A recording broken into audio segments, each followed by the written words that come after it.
Americans, Michiganders, those in Jackson, Lansing, Grand Rapids, and Detroit, thank you for tuning in to ACVN, the American Conservative Values Network, dedicated and committed to those precepts and principles that have made this nation great: the Constitution, the Bill of Rights, the Declaration of Independence, and the Emancipation Proclamation.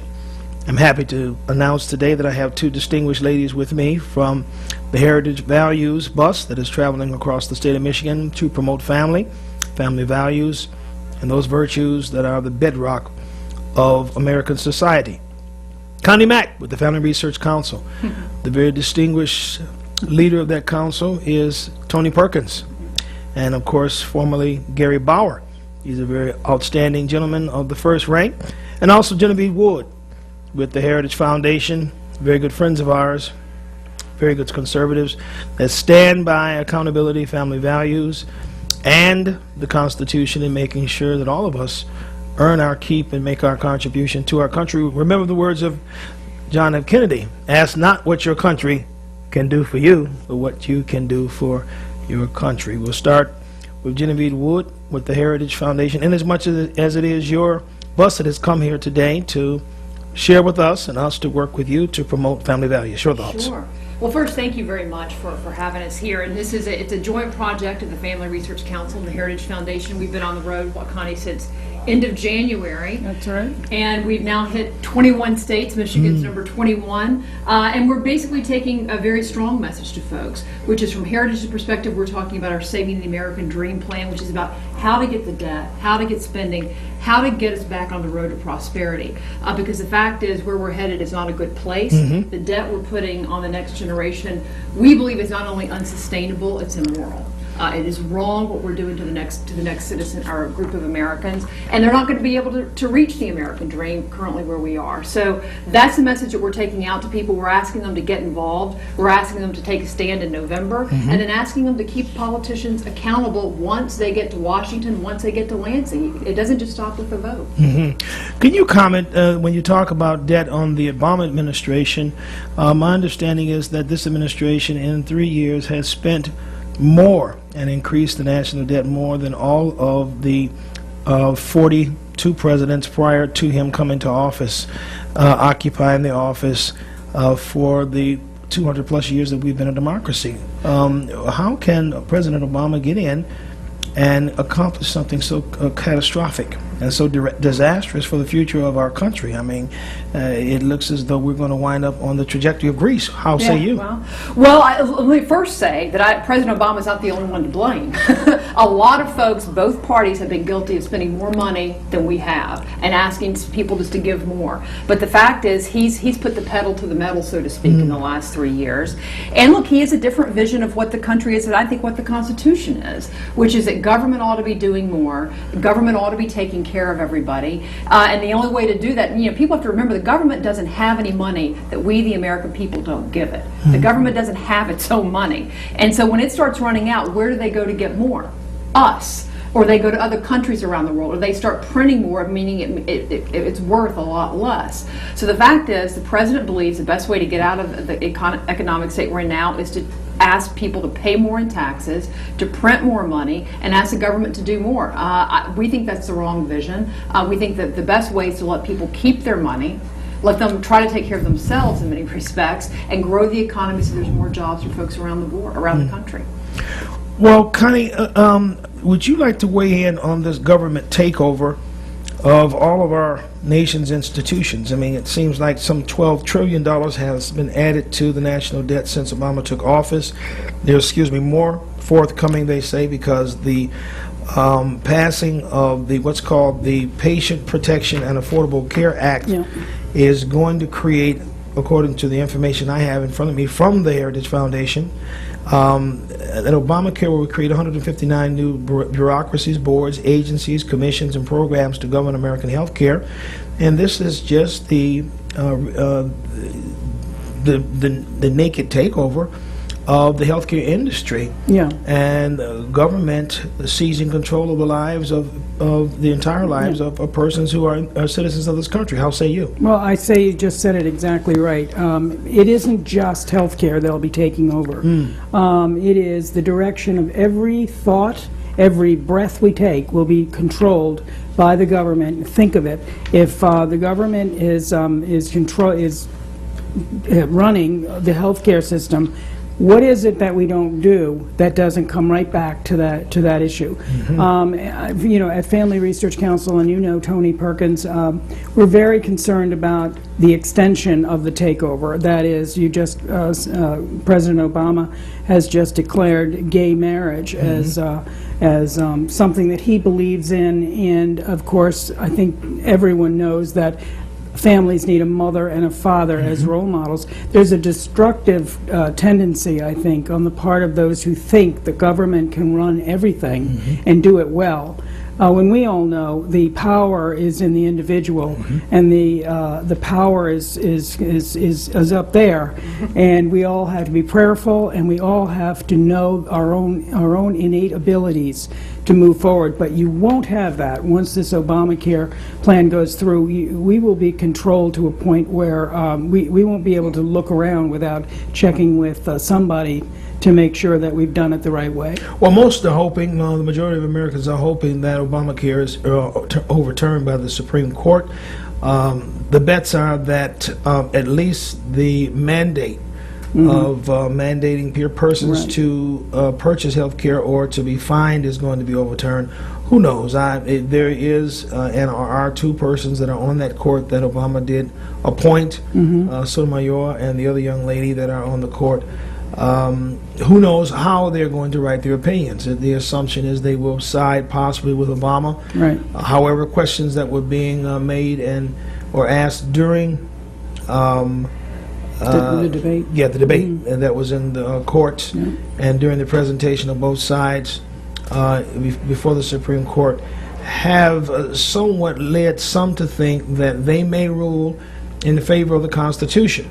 But it depends on what their interpretation of the Constitution is. If you believe that the Constitution is an evolving document, as many of the liberal, secular progressives believe, then there's a problem because you feel that we're evolving, it's subject to interpretation, and you become an activist on the court as opposed to a constructionist. Do you think that the constructionists are going to prevail in this particular effort for us to take back control? I think Kennedy is once again the swing vote that he seems to hold that position almost for a long time now, and so I think everybody is looking to see what Kennedy will do.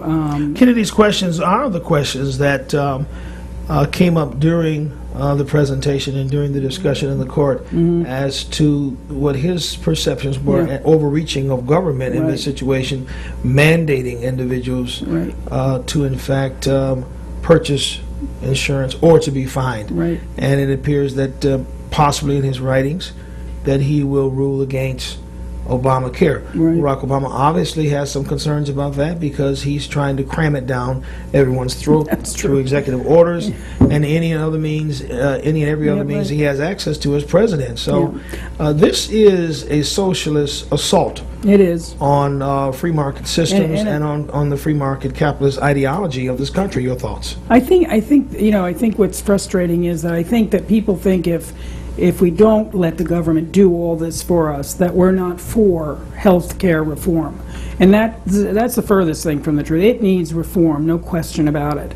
But such things as being able to buy insurance across state lines and, frankly, getting a lot of the trial lawyers who make the big bucks, on this stuff, taking them out of the equation, there are some serious reforms that need to be done so that the average person can continue to choose their own doctors and understand that they're going to have to pay something towards their health care that is helpful to the greater good.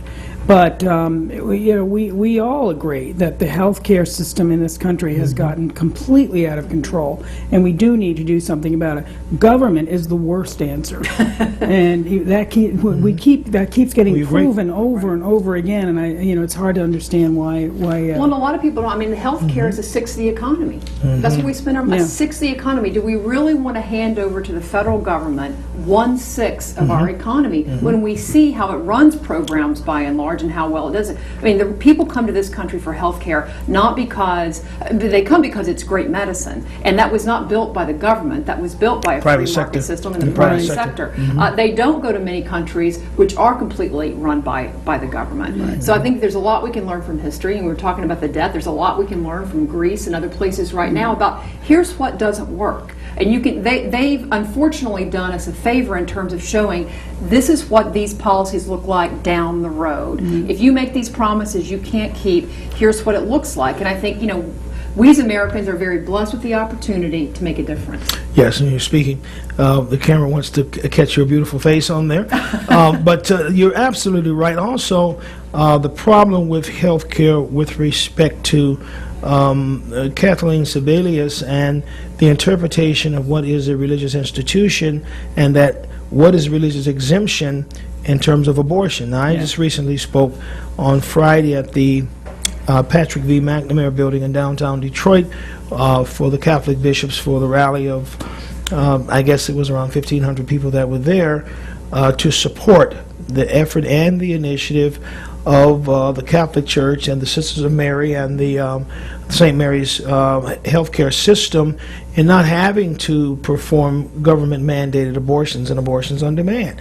The Obama administration agreed with the Catholic bishops, the American Catholic Bishop Society that met with them and agreed that they would give them an exemption. And then he flip-flopped midway through the deal. This is classic Saul Alinskyism. This is the way the operation works. It is a Nikolai Machiavellianist tactic on the part of the Obama administration, and it is unfortunate because, to me, it is obvious from a book that was written called The American Catholic Voter, I'll show you that when we dispatch from this meeting, that you need to carry the Catholic vote in order to win the White House. And for him to President do Obama had that vote. He won it against John McCain. Part of what we're doing here is that it is known that out of 60 million Christians, 30 million didn't vote last time. So Well, they better vote this time. honestly, They better come out of retirement and hiring. 30 million Christians did not vote, and I just wish that so many would understand that the government isn't going to do for you what the private sector can do, and set it free, and what made this country great will keep moving it along, and we can reach. And not just vote though, but know what you're voting for. And pay attention to what these folks say. I mean, what you just said about health care is so important. I mean, this Obamacare is not just an attack on our health care system. It is an attack on faith. It is an attack on religion in this country. On religious liberties. When they're going to take your dollars and say, you will pay for things that you not only just don't like, you completely morally oppose, that your faith teaches you is morally wrong, abortion and a whole host of other things. I mean, this is a true attack. Abortion, people need to understand that. It's abortion sad. and the gay marriage issue. I mean, the president weighed in on the gay marriage issue, according to Dick Morris, who is a commentator on Fox News, because the Republicans were outraising him in every metrics across the board. So George Clooney got together with the members of Hollywood and cut a deal that if he would come to his house, he could cut a check for $15 million, and they would rally the gay community to help raise between $250 million and $300 million to help him stay in the race. But it's not going to work. It's not going to work because he's lost the Catholic vote as far as the majority. It's not going to work because he's lost the evangelical vote he carried the first time. It's not going to work because he's probably going to lose somewhere between 14 and 20% of the African American vote, because many African Americans are just going to stay home. Even though they may not vote for Mitt Romney, they'll stay home. So they'll lose a vote as opposed to us gaining 2 votes. Right. To 1 vote in the African American community for us is really 2 votes, because they lose 1 and we gain 1.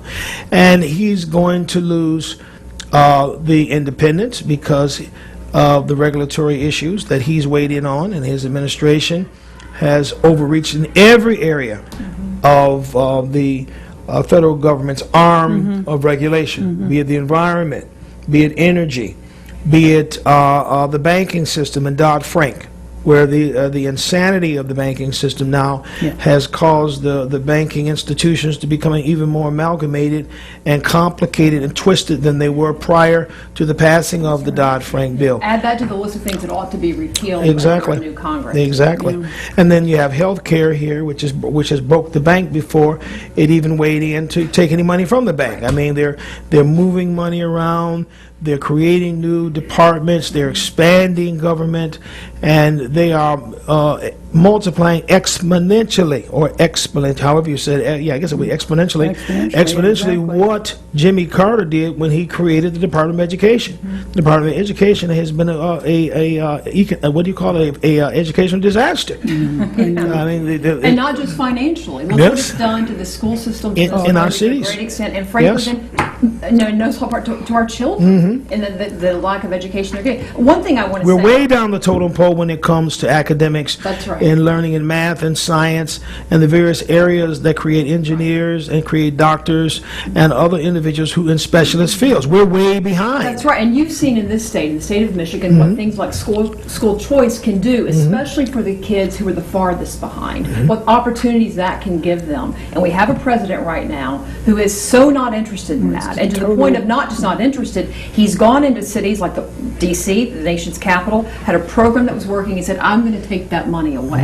These were kids, that was their lifeline out of the situations they were in, a lifeline to a good education. So when we hear the talk about I want to help those who need it the most, I don't think the programs that he calls for actually do that. Well, I have to agree with you. Connie, again, the Family Research Council, do they care to discuss their strategy and as to how they're going to mobilize the grassroots of those individuals who are evangelicals and religious leaders and folks among the Catholic and Protestant base to get out to do what they need to do to put a stop to the Obama agenda that is trying to, in fact, re-engineer the entire fabric of American society and eliminate America, exceptionalism, and amalgamate us or weave us into old Europe. And this is exactly what he's trying to do. What is the strategy to stop this Family nonsense? Research Council has the C3 component, which is education, and we're out there with policy papers all the time, just as Heritage is, on the social issues and on the culture. And you know, Genevieve and I both agreed in the beginning of this bus project that we're doing that if as the culture sinks, that's where the economy is going as well, because you have to pick it up in these government programs that unfortunately are faceless bureaucracies that don't care about And people. failures. But so we've got that, and then we decided to grassroots. We've got a C4 organization, and we get out there and we do the kinds of things like the bus project and other things, and then of course we have a PAC and we support candidates that will stand up for absolutely the very things you're talking about today. Make sure that personnel's policy. If somebody says they're going to do this, as President Obama did before he did it. He wanted to change America to be a socialist-headed country, and he is doing that. And if he gets another 4 years, he'll do it again. So we're out there, and we are finding we're not just registering Christians to vote, because 30 million Christians did not vote in the last election, so what it did was North Carolina, for instance, President Obama won North Carolina by only 14,000 votes. Break it down by precinct, and that's single-digit victories per precinct.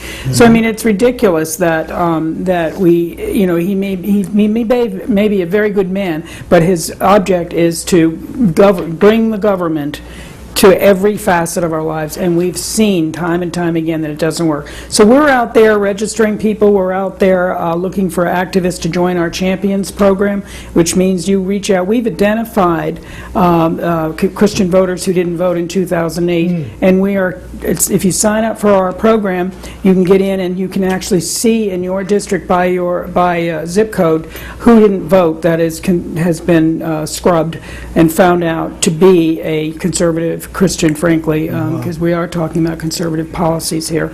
Somewhat an oxymoron, a good man with a diabolical agenda to inundate the country in socialist dispositions and rewrite the history of our nation by inculcating us into really communistic approaches to government, where the government actually tells you what you can and cannot do. Right. I mean, this Obamacare almost oversteps the boundaries of socialism and inculcates us into communism. Your thoughts? Well, they've tried the fairness doctrine, which was to shut down, Programs like this, first to of shut all. down programs like this, where you are speaking out the truth about what you see. They attempted to actually stop those programs by passing it when they had the opportunity, when they controlled both the House and the Senate. When Nancy Pelosi, when Nancy was in there, Nancy the Pelosi Antichrist was there. in control of the. So we, they had their shot, and somehow we slipped through that. And how she calls herself a Catholic, they should have excommunicated her from the Catholic Church. I think that the Catholic Archdiocese Bishop said he wasn't giving her communion because she's not a good Catholic, which was kudos to him. She's done everything Kudos she to can him. to support the abortion, which The is anti-Christian, anti-Catholic theological disposition on life. Yeah. And just call it what it is. I mean, Yeah. I'm not afraid of those people. Yeah. Genevieve, We're not either, but it doesn't. No, well, doesn't make it easier. Yes, No, well, I just look at it. People say this kind of every 4 years is the most important election in our lifetime, but I don't think anybody's overstating it when they say that about 2012. Look, like as I said before, President Obama has put the pedal to the metal. We've been headed in the wrong direction for a while, but he's really put it in high gear. And it's very clear. Thankful to his own words. He's come out and said, I'm for gay marriage. He's very clear that he's not going to be supportive of any policy that defends the right to life. He never has been that I know of. The fact is we have a very clear choice in November. And people need to pay attention and realize the country's either go this direction or this direction. It's not a middle of the road with a little bit to the right or a little bit to the left. We're either going to really go down the socialistic path that you talked about, or we're going to get the country back on track by putting the government back in the box and saying, look, we have something called a Constitution, and the government is supposed to live within that Constitution, not make up new things to do and new things for us to pay for and new rules for us and our families to live by. It's supposed to be our government, not us, the government ruling us. But that's a clear choice, I think, that we have this year. And not only is it important, as I said, I think at the beginning, to elect the right people in November, but when they get to Washington, when they get to the state houses around this country, they've got a big job to do. We are up against it with our debt. We are up against it with the burdens that we're putting on families. And it's not just going to stop if President Obama doesn't win. It's going to take men and women of courage in office to get in there and do the right, repeal some things and do some other good things. But that's going to take courage, and it's going to mean all the people listening to this program are going to have to hold their feet to the fire, because they won't do it if they don't hear from their constituents.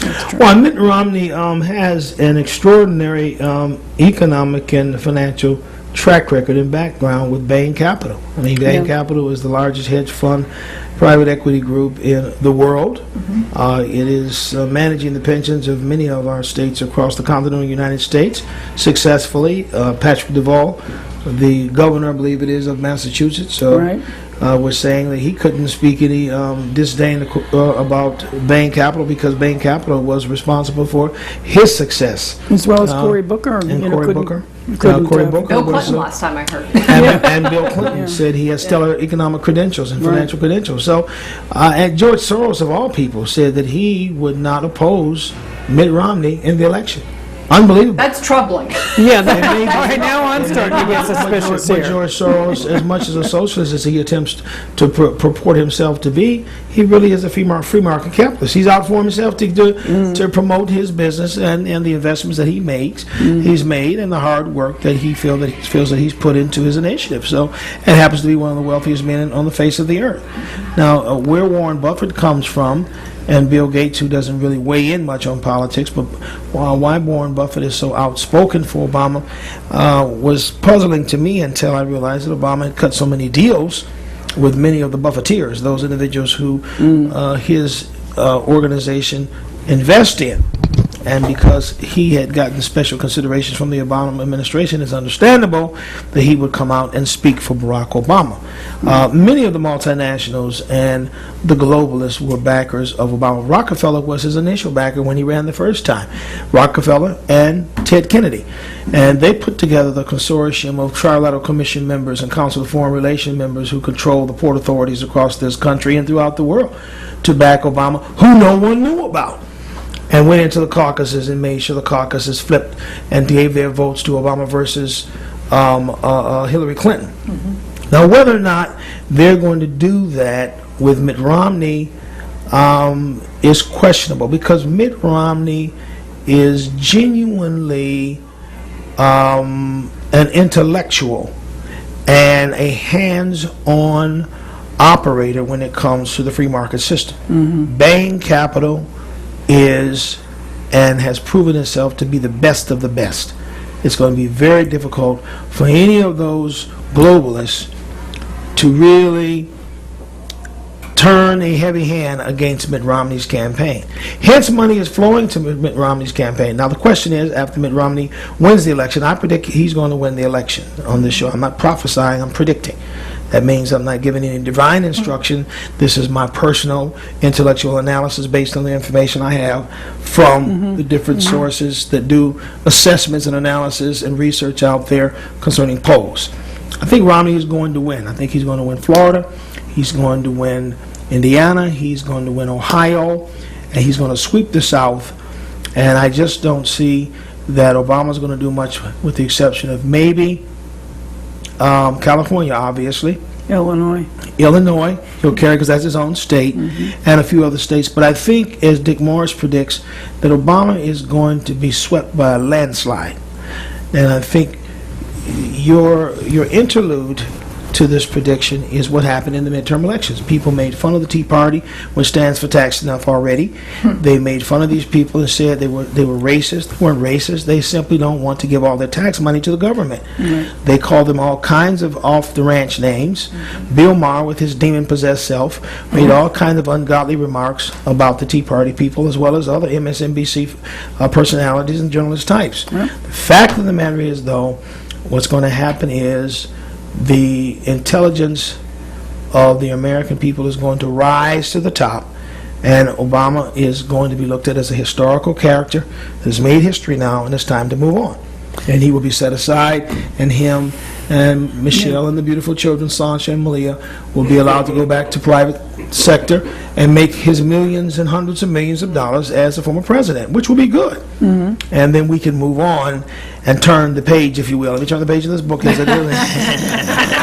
Your thoughts on that? well, it's a vision I embrace. Thank you. But I just, the problem in 2008 was the press. I mean, I did an interview with one of the AP reporters, and I mentioned in my answers that 2 minutes. that Obama had embraced not only abortion, but even infanticide when he voted in his state 3 times not to support a Born Alive bill, which every liberal in the United States Congress even voted for.